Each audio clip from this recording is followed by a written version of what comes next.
जय स्टूडेंट, उम्मीद करता हूं आप सभी स्वस्थ मस्त खुश और सुरक्षित होंगे। आज की वीडियो में डिस्कस करेंगे कुछ बहुत इंपॉर्टेंट टॉपिक्स पर। आज हम बात करेंगे यूपी ट्रिपल पेट 2025 की कौन सी शिफ्ट आसान थी, कौन सी शिफ्ट कठिन थी, उस पर डिस्कस करेंगे। किस शिफ्ट में नॉर्मलाइजेशन को ज्यादा बेनिफिट मिलेगा उस पर भी हम डिस्कस करेंगे। इसके अलावा क्या सेफ स्कोर हो सकता है पेट 2025 का, उस पर भी बात करेंगे। इसके अलावा लेखपाल की नई भर्ती, उसकी क्या कट ऑफ जा सकती है, कितनी भर्ती आएगी, क्या पोस्ट का क्वालिफिकेशन आएगा, उस पर बात करेंगे। इसके अलावा बीपीओ की कट ऑफ रिजल्ट उसका कब तक आ सकता है, इस पर बात करेंगे। और इसके अलावा एजीटीए की भर्ती की फाइनल कट ऑफ क्या जा सकती है, ईडब्ल्यूएस सर्टिफिकेट को लेकर एजीटीए भर्ती में बहुत सारे क्वेश्चन है, उस पर भी बात करेंगे। उससे पहले चैनल पे जो भी नए हैं चैनल को लाइक और सब्सक्राइब कीजिएगा। इंस्टाग्राम पर मुझे फॉलो करने के लिए या टेलीग्राम चैनल पर मुझको फॉलो करने के लिए मेरी टेलीग्राम चैनल और इंस्टाग्राम चैनल का लिंक डिस्क्रिप्शन बॉक्स में मेंशन है, आप वहां जाके मुझको फॉलो कर सकते हैं। चलिए चलते हैं वीडियो की ओर। तो सबसे पहले बात कर लेते हैं पेट 2025 की कौन सी शिफ्ट आसान थी। ठीक है, देखिए पेट 2025 का एग्जाम कंडक्ट हो चुका है। 6 से 7 सितंबर में एग्जाम कंडक्ट हुआ है। अच्छे खासे बच्चों ने एग्जाम दिया है इस बार। ठीक है, और पेपर का लेवल बहुत टफ नहीं आया था। अगर पिछले के कंपेयर करें तो वैसा टफ पेपर नहीं था। पेपर एक आसान लेवल का पेपर था, इतना बहुत आसान भी नहीं था, लेकिन एक ऐसा लेवल था जिससे आसान और हल्का सा मॉडरेट लेवल का आप पेपर कह सकते हैं। ठीक है, चारों शिफ्ट के पेपर में कोई खास बड़ा अंतर नहीं था। खास बड़ा आपको टफ तो ऐसा नहीं लगेगा कि 6 सितंबर को जो पेपर कंडक्ट हुआ उसका पेपर बहुत आसान था, 7 सितंबर को जो पेपर कंडक्ट हुआ वो पेपर बहुत कठिन था, ऐसा कुछ भी नहीं था। हर एक शिफ्ट के पेपर का लेवल इक्वल था। देखिए नो डाउट है कि जो पेपर देता है उसके लिए किसी भी शिफ्ट का अपना पेपर टफ होता है, क्योंकि जो एग्जाम का प्रेशर होता है वो अलग होता है। एग्जाम हॉल में जो प्रेशर बच्चे महसूस करते हैं पेपर देते समय वो बाहर नहीं महसूस होता है। तो हर किसी को अलग अपनी शिफ्ट कठिन लगती है और दूसरे की शिफ्ट आसान लगती है। ठीक है, जब वो बाहर पेपर देखते हैं तो दोनों जो एग्जाम हॉल में पेपर देखना और बाहर पेपर देखना दोनों में जमीन आसमान का फर्क होता है। ठीक है, तो हर एक व्यक्ति के लिए उसकी शिफ्ट कठिन होती है, लेकिन ये मान के चलिए कि सबसे ज्यादा अगर कठिन शिफ्ट मान के चले यूपी ट्रिपल पेट 2025 में, तो ये मान के चलिएगा कि सबसे ज्यादा आपकी है वो है आपकी फर्स्ट शिफ्ट। ठीक है, 6 सितंबर की जो फर्स्ट शिफ्ट थी, 6 सितंबर की फर्स्ट शिफ्ट उसमें सबसे ज्यादा कैलकुलेशन की वजह से ये 6 सितंबर की जो फर्स्ट शिफ्ट थी उसमें कैलकुलेशन बहुत ज्यादा था। और 7 सितंबर की, ठीक है, 7 सितंबर की जो सेकंड शिफ्ट थी, 7 सितंबर की जो सेकंड शिफ्ट थी, सेकंड शिफ्ट उसमें भी कैलकुलेशन बहुत ज्यादा था। इस दोनों की वजह से ये दो शिफ्ट हो सकता है आपकी थोड़ी टफ मान ली जाएगी और आसान के मामले में बाकी बची 2 शिफ्टें होंगी। ठीक है, ये शिफ्ट टफ के मामले में इसलिए टफ थी क्योंकि इसमें थोड़े से कैलकुलेशन ज्यादा थे, थोड़ा सा क्वेश्चन इसमें घुमा के पूछा हुआ था। अगर बच्चा थोड़ा पढ़ के नहीं उस क्वेश्चन को सॉल्व करेगा तो क्वेश्चन सॉल्व नहीं हो सकते थे। इस वजह से ये 6 सितंबर वाली और 7 सितंबर वाली जो शिफ्टें थी वो थोड़ी टफ थी। बाकी आपकी 6 सितंबर की जो सेकंड शिफ्ट थी और 7 सितंबर की फर्स्ट शिफ्ट थी वो इजी थी, जिसमें 7 सितंबर की फर्स्ट शिफ्ट ज्यादा इजी थी कंपेयर टू 6 सितंबर के सेकंड शिफ्ट से। ठीक है, अब इससे ये है कि इसमें नॉर्मलाइजेशन में किसको बेनिफिट मिल सकता है। ठीक है, तो नॉर्मलाइजेशन में अमूमन है कि जिस शिफ्ट को कठिन माना जाएगा उस शिफ्ट को बेनिफिट आपको देखने को मिलेगा। ठीक है, तो जो ज्यादातर चांसेस है 6 सितंबर की जो फर्स्ट शिफ्ट है और 7 सितंबर की सेकंड शिफ्ट है उनको थोड़ा नॉर्मलाइजेशन में बेनिफिट मिलेगा और बाकी 2 शिफ्ट को थोड़ा सा नॉर्मलाइजेशन में हो सकता है कम नंबर मिले। ठीक है, नॉर्मलाइजेशन की वजह से, क्योंकि आप जानते हैं कि जो भी रिजल्ट आता है पेट में वो 2 तरह से आता है। एक आपका रॉ स्कोर होता है, एक आपका रॉ स्कोर होता है और दूसरा आपका होता है नॉर्मलाइज स्कोर। ठीक है, दूसरा होता है आपका नॉर्मलाइज स्कोर। नॉर्मलाइज स्कोर जो होता है वही आपकी कट ऑफ बनाता है। ठीक है, रॉ स्कोर वो स्कोर है जो आपने अपना बनाया है, मतलब जो भी स्कोर आप पाए हैं क्वेश्चन सही करके, और नॉर्मलाइज स्कोर फाइनल स्कोर होता है जिसपे सारे कट ऑफ बनते हैं। यानी नॉर्मलाइज स्कोर आपका मेन स्कोर होता है और नॉर्मलाइजेशन होता है एक फॉर्मूले पे जो यूपी ट्रिपल द्वारा लागू किया जाता है। उस फॉर्मूले के बेसिस पे आपका नॉर्मलाइजेशन कंडक्ट कराया जाता है। ठीक है, लेकिन यहाँ पर नॉर्मलाइजेशन का ये मतलब नहीं है कि इसमें बहुत सारे नंबर आपको बढ़ने को मिलेगा। मैक्सिमम 1 से 2 नंबर आपका बढ़ने को मिलेगा। ठीक है, मिनिमम 0.50 नंबर, 0.25 नंबर बढ़ने को मिल सकता है, मैक्सिमम 2 नंबर, इससे ज्यादा दोनों उसमें कोई बड़ा फर्क नहीं पड़ेगा। नॉर्मलाइजेशन में ऐसा नहीं है जैसे मुख्य सेविका में बहुत हाई नॉर्मलाइजेशन हुआ, लोअर पीसीएस जब एग्जाम हुआ था तो उसमें, फिर पुलिस भर्ती में भी बहुत हाई नॉर्मलाइजेशन हुआ, वैसा नॉर्मलाइजेशन आपको इस एग्जाम में नहीं देखने को मिलेगा क्योंकि इस पे पेपर का लेवल उतना अप और डाउन नहीं था कि नॉर्मलाइजेशन में बहुत ज्यादा नंबर का अंतर आता हुआ देखा जा सके। ठीक है, तो सीधी सादी बात है, मैक्सिमम 2 नंबर 0.25 नंबर। और एक और इंपॉर्टेंट चीज है, जरूरी नहीं है कि अगर शिफ्ट 1 में एक बच्चे को 2 नंबर का बेनिफिट मिला है तो दूसरे बच्चे को भी 2 ही नंबर का बेनिफिट मिलेगा। ऐसा नहीं होता है, किसी को 1 नंबर का उसी शिफ्ट में मिलता है, किसी को 2 नंबर का मिलता है, किसी को उसी शिफ्ट में 0.50 नंबर का मिलता है। ठीक है, इस तरह से बेनिफिट मिलता है। ठीक है, तो नॉर्मलाइजेशन में 6 सितंबर 7 सितंबर की फर्स्ट शिफ्ट और 7 सितंबर की सेकंड शिफ्ट को बेनिफिट देखने को मिलेगा। अब इसमें सेफ स्कोर क्या हो सकता है आपका? ठीक है, तो सेफ स्कोर की अगर आपकी बात कर लें तो मैक्सिमम ये मान के चलिए यूआर कैटेगरी में 62 प्लस है, अगर आप 62 प्लस, ठीक 62 प्लस अगर आप हैं तो ये मान के चलिए आप हर एक एग्जाम के सेफ जोन में हैं। 60 वाले भी हैं, लेकिन 62 प्लस वाले अगर पेट 2025 से कोई भी एग्जाम आएगा तो उसमें सेफ जोन में माने जाएंगे। ठीक है, ये किस कैटेगरी के लिए? यूआर कैटेगरी और ओबीसी कैटेगरी के लिए। ठीक है, यूआर ओबीसी कैटेगरी के लिए ये है। ठीक है, बाकी ईडब्ल्यूएस एससी कैटेगरी का अगर 60 से नीचे भी है तब भी उनके चांसेस बिल्कुल बने हुए हैं, लेकिन यूआर ओबीसी कैटेगरी का 62 प्लस होना चाहिए इस लेवल के पेपर में। नो डाउट है, पेपर ऐसा भी नहीं था कि एबीसीडी की तरह आया हुआ था, लेकिन इतना भी मॉडरेट लेवल भी नहीं था कि बच्चे कर ना पाए। ठीक है, तो इस वजह से इतना स्कोर तो आमोदन है कि भागेगा। ठीक, अब हम बात कर लेते हैं अगली इंपॉर्टेंट अपडेट की। तो अगली इंपॉर्टेंट अपडेट है लेखपाल की न्यू वैकेंसी को लेकर। ठीक है, जो नई वैकेंसी लेखपाल की आई है उसको लेकर आएगी, उसको लेकर अपडेट है। देखिए, लेखपाल की नई वैकेंसी आपकी इसी पेट से देखने को मिलेगी जो पेट का एग्जाम आपका कंडक्ट हुआ है 2025 वाला। इसमें अगर बात करेंगे तो टोटल पोस्ट लगभग मान पे चलिए 8000 प्लस पोस्ट आपको देखने को मिल सकती है इस भर्ती में। 8000 से कम पोस्ट नहीं आएगी, 8000 से ऊपर ही आपकी लेखपाल की पोस्ट आएगी। ठीक है, इसमें जो एज होती है वो आपको पता है 18 से 40 ईयर एज होती है। ठीक है, एज जो इसकी है 80 से 40 ईयर, 18 से 40 ईयर। और जो क्वेश्चन का पैटर्न होता है, ठीक है, क्वेश्चन का जो पैटर्न होगा, ठीक, जो क्वेश्चन का पैटर्न होता है वो भी बड़ा इंटरेस्टिंग होता है।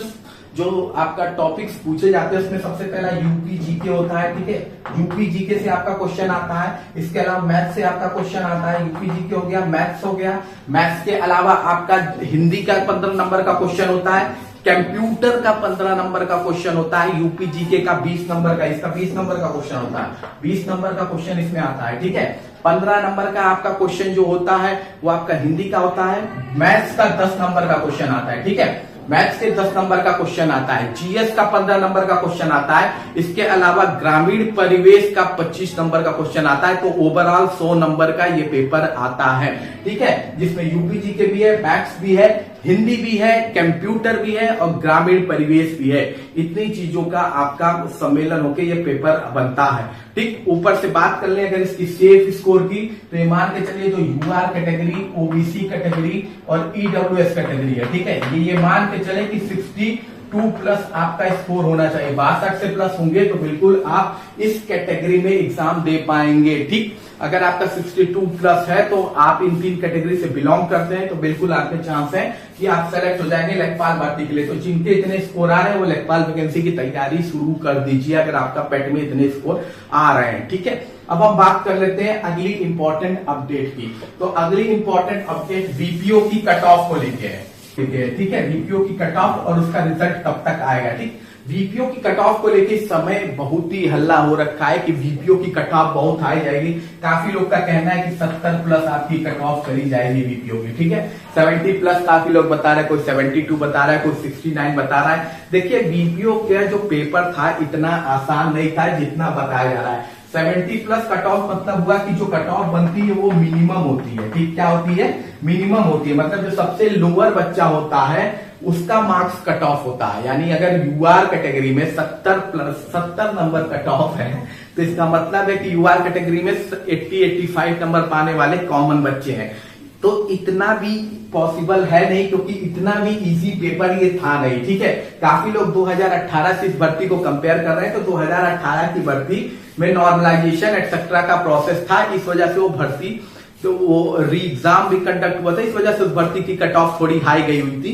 इसका पेपर का लेवल टफ था, इतना आसान पेपर का लेवल था नहीं। ऊपर से आपके सामने 5-5 ऑप्शन रखे गए थे। 4-4 ऑप्शन की जगह देखिए 4 ऑप्शन होते हैं तो चांसेस बहुत होते हैं कि अगर हम ग्रेड तुक्का भी मारते हैं तो आपका सही हो सकता है, लेकिन 5 ऑप्शन में काफी कंफ्यूजन होती है। तो इतना भी इजी नहीं है कि 70 प्लस आपका पेपर का स्कोर चला जाए। ठीक है, तो जो भी कह रहे हैं 70 प्लस जाएगा, तो इतना नहीं जाएगा, ज्यादा परेशान होने की जरूरत आपको नहीं है। ठीक है, 1468 भर्ती है। इसमें देखिए डीवी की जो कट ऑफ हो सकती है, अगर मान के चलिए आप डीवी की कट ऑफ, जो डीवी की कट ऑफ किस भर्ती की हो सकती है, यूआर कैटेगरी के लिए। ठीक है, डीवी की कट ऑफ जो इस भर्ती की हो सकती है यूआर कैटेगरी के लिए, यूआर, ओबीसी और ईडब्ल्यूएस, ये तीनों की कट ऑफ डीवी की सेम होती है। यूआर, ओबीसी, ईडब्ल्यूएस की कट ऑफ में कोई डिफरेंस नहीं होता है, और ये कट ऑफ आपकी 55 से 57 के बीच रह सकती है, 55 से 57 नंबर के बीच में रह सकती है। ठीक है,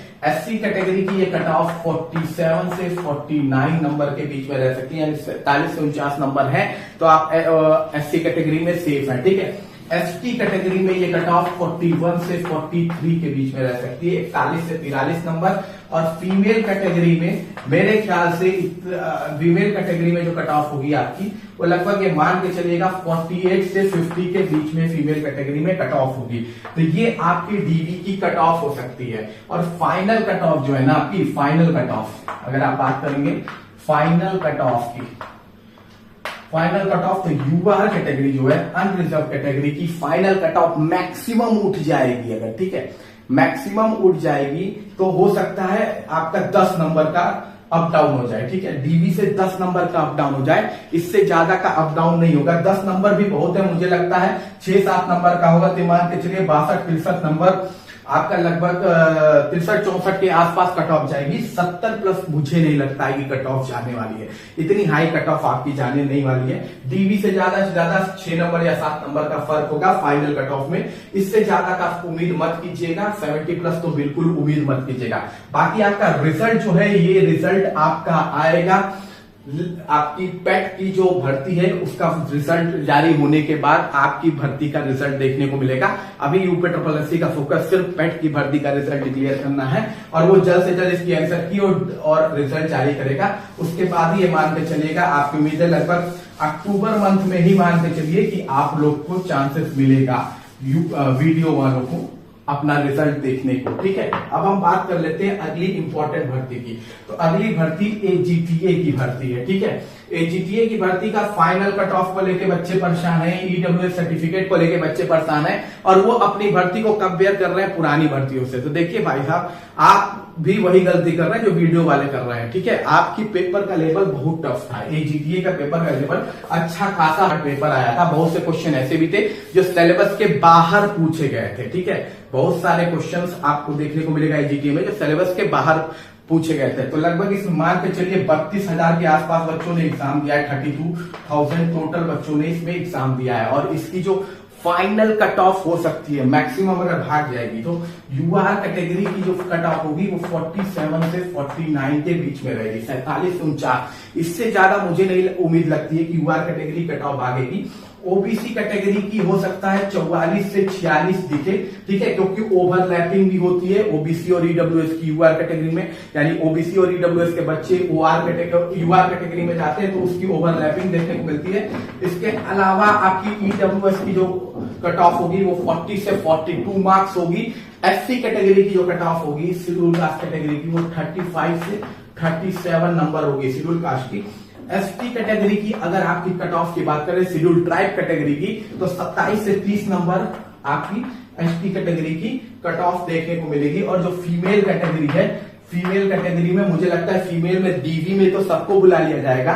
फाइनल कट ऑफ में हो सकता है 30 से 32 मार्क्स की हो। ठीक है, 30 से 32 मार्क्स आपका फीमेल कैटेगरी का हो। ठीक है, तो ये आपकी फाइनल कट ऑफ होने की चांसेस है एक एजीटीए भर्ती में। ठीक है, ये आपका फाइनल कट ऑफ होने का चांस है एजीटीए भर्ती में। बाकी ईडब्ल्यूएस सर्टिफिकेट को लेकर जो बच्चों का क्वेश्चन है, मैंने आपको पहले ही क्लियर किया है कि जिसका ईडब्ल्यूएस सर्टिफिकेट फॉर्म की लास्ट डेट तक बना नहीं था या फॉर्म की लास्ट डेट के बाद का है, उसका ईडब्ल्यूएस सर्टिफिकेट अमान्य माना जाएगा। ठीक है, उन्हें यूआर कैटेगरी में उनका रिजल्ट देखने को मिलेगा। ईडब्ल्यूएस में जब डीबी होगा उस समय आपको ईडब्ल्यूएस से निकाल दिया जाएगा और यूआर कैटेगरी में डाल दिया जाएगा। ठीक है, तो ईडब्ल्यूएस सर्टिफिकेट आपकी फॉर्म भरने की लास्ट डेट तक का होना चाहिए, मतलब उस डेट तक आपका ईडब्ल्यूएस सर्टिफिकेट बन चुका होगा तो बहुत अच्छी बात है, अदरवाइज आप ईडब्ल्यूएस सर्टिफिकेट में गिने नहीं जाएंगे। बाकी बाकी ओवरलैपिंग आपको पता ही है कि कैसे होती है कि यूआर ओबीसी और ईडब्ल्यूएस और एससी या एसटी कैटेगरी के जो बच्चे यूआर कैटेगरी के समान नंबर पाए हुए हैं तो उन्हें यूआर कैटेगरी में भेज दिया जाता है। अगर ऐसा नहीं किया जाएगा तो ओबीसी ईडब्ल्यूएस एससी एसटी की जो कट ऑफ है वो डाउन नहीं होती है। तो ओवरलैपिंग इसी को कहा जाता है सिंपल शब्दों में। बाकी आपका कोई भी क्वेश्चन है तो आप कमेंट बॉक्स में पूछ सकते हैं। मिलते हैं अगली वीडियो में। जय हिंद, जय भारत।